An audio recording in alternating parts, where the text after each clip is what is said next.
Go ahead. Thank you, Jen, and great throw yesterday. Thank you. Thank you very much. I appreciate it. On vaccine hesitancy, as COVID-19 cases rise, if this is becoming a pandemic of the unvaccinated and you guys are having a hard time getting a certain part of the population to go get the shot, would President Biden ever call former President Trump and say, I need your help, let's cut a PSA and tell people to go do it? Well, first I would say that what we've seen in our data is that the most trusted voices are local officials, doctors, medical experts, civic leaders, clergy from time to time, and that is where we've really invested our funding and our resources. We've seen almost every former president play a role in putting out a PSA, making sure people understood in the country that the vaccine is safe and effective. We don't believe that requires an embroidered invitation to be a part of. But certainly any role of anyone who has a platform where they can provide information to the public that the vaccine is safe, it is effective. We don't see this as a political issue. We'd certainly welcome that engagement. Go ahead. Thanks, Jen. I have a follow-up to Peter's question about Sure. Trump, and I have my own vaccine Okay. question.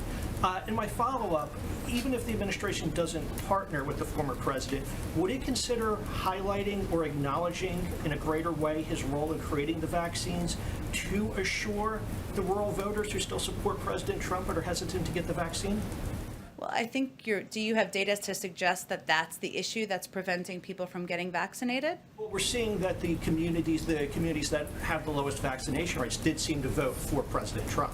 Okay, but what I'm asking you is if information related to whether or not the former president got credit is leading people not to get vaccinated, or is it information like microchips in vaccines and it causing fertility issues, causing health issues? Because you're drawing a few conclusions there that I haven't seen in data, but maybe you have that information to provide.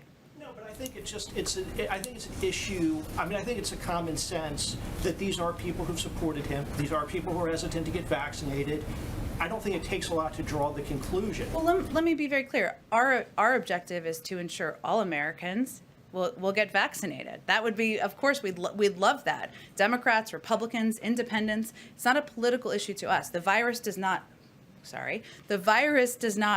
look at people's party affiliation. We recognize that. The president's going to govern for all people. What I'm conveying to you is you're jumping to a few conclusions that I don't think data backs up in terms of what the impacts are. And what we're seeing is that misinformation traveling in a range of means, whether it's social media platforms, some forms of media, some elected officials, is having the biggest factor as it relates to individuals not getting vaccinated because people don't have access to accurate information.